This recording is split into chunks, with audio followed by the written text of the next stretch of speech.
जय सच्चिदानंद महात्मा जी। जय सच्चिदानंद। महात्मा जी, अक्सर आप अपने सत्संगों में रोज कुटिया जाने के लिए प्रेरणा देते हैं, तो क्या हम गुरुमुखों को रोज कुटिया में जाना चाहिए? हाँ, रोज कुटिया में जाना चाहिए जी। जैसे बच्चे को रोज स्कूल में जाना चाहिए जी। बच्चा स्कूल में भी जाता है और शाम को फिर ट्यूशन पे भी जाता है, तो उसी तरह से जो कुटिया है ये श्री गुरु महाराज जी ने आध्यात्मिक पढ़ाई के केंद्र बनाए हैं कि जहां पर जाकर आप अपनी आध्यात्मिक यात्रा में उन्नति कर सकते हैं और उसमें आगे बढ़ सकते हैं। कि कुटिया में जब आप जाएंगे, एक तो क्या होता है कि आपके घर के माहौल में, आपके घर के इन्वायरमेंट में, आपकी घर की वाइब्रेशन में और कुटिया की वाइब्रेशन में जमीन आसमान का फर्क है। कि जब आप वहां जाएंगे, अभी आप घर पे बैठ जाते हैं सिमरन के लिए, तो काफी समय आपका जो मन है ना वो इधर उधर भटकता रहेगा। और यही काम अगर आप कुटिया में जाके करते हैं, आप कुटिया में गए, श्री गुरु महाराज जी को प्रणाम किया और उनके सामने भजन पर बैठ गए, सिमरन करने लग पड़े, तो आपका मन कुछ ही क्षणों में श्री गुरु महाराज जी से जुड़ जाएगा। जो कि आप घर में आधा घंटा भी बैठे रहें, वो बात बनने वाली नहीं है। मतलब मेरा जर्नली सारी संगत से यही निवेदन होता है कि आपके घर के पास में, चाहे वो श्री नंगली साहिब की कोई कुटिया हो, चाहे श्री अनंतपुर की कोई कुटिया हो, आपको वहां जाना ही जाना है। ऐसा नियम बना लो कि अपने ऑफिस जाने से पहले हो सके तो मॉर्निंग में श्री आरती में जाइए, इवनिंग में श्री आरती में जाइए। अगर ऐसा पॉसिबल नहीं हो पाता तो आप ये नियम बना लीजिए कि जब भी आपको ऑफिस जाना है, अपनी दुकान पे जाना है, पहले कुटिया में जाके श्री गुरु महाराज जी को प्रणाम कीजिए, उसके बाद में अपने काम पर जाइए। जी जी जी। उससे क्या होगा,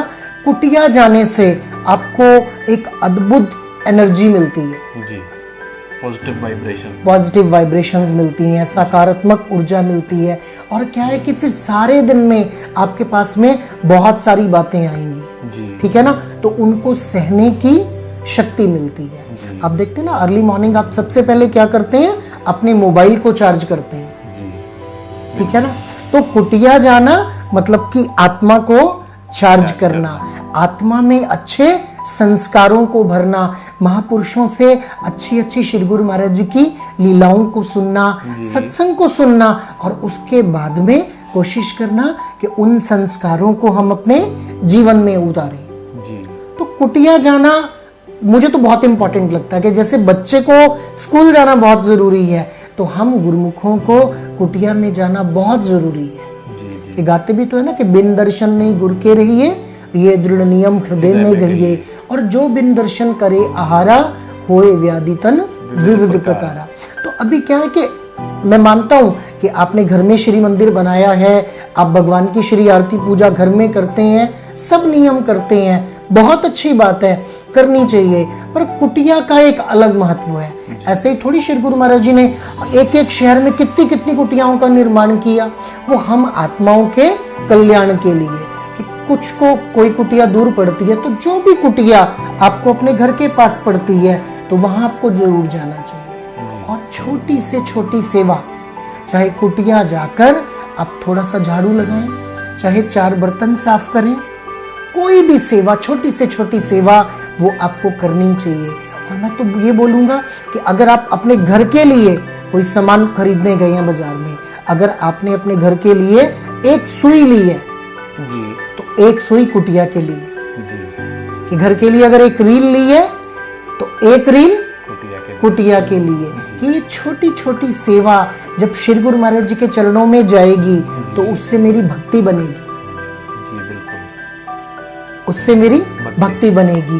तो अभी छोटी छोटी चीजें कि अगर आपने अपने घर के लिए राशन लिया, अपने घर के लिए 5000 का राशन लिया, तो चाहे कुटिया के लिए 200 रुपए का लें, पर लें जरूर कि ये सेवा मेरी कुटिया में जाएगी और उस राशन से, उस भोजन सामग्री से भोग बनेगा और उसको मेरे श्री गुरु महाराज जी स्वीकार करेंगे, तो मुझ आत्मा का भाग्य कैसा बनेगा।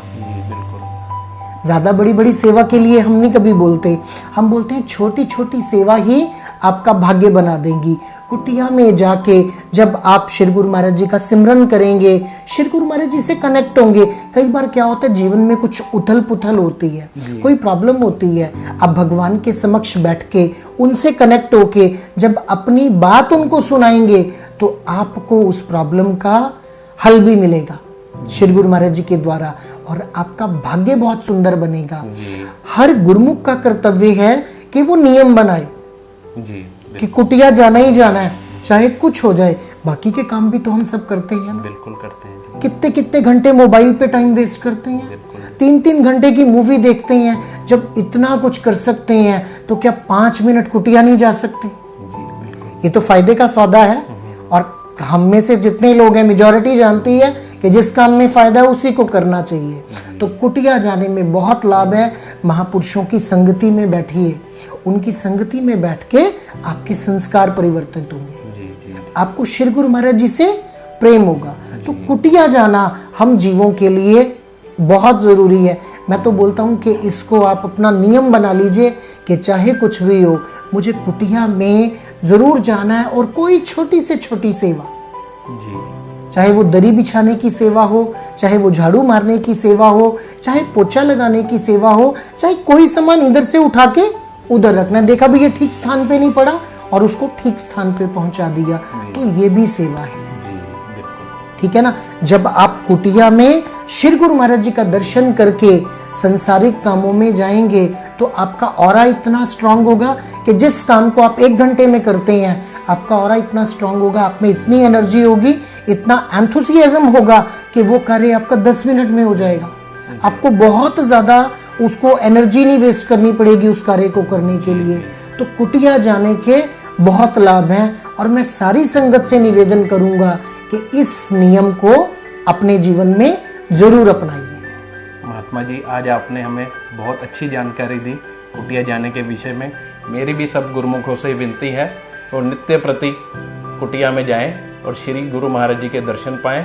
महात्मा जी, आपका बहुत बहुत धन्यवाद। जय सच्चिदानंद। जय सच्चिदानंद।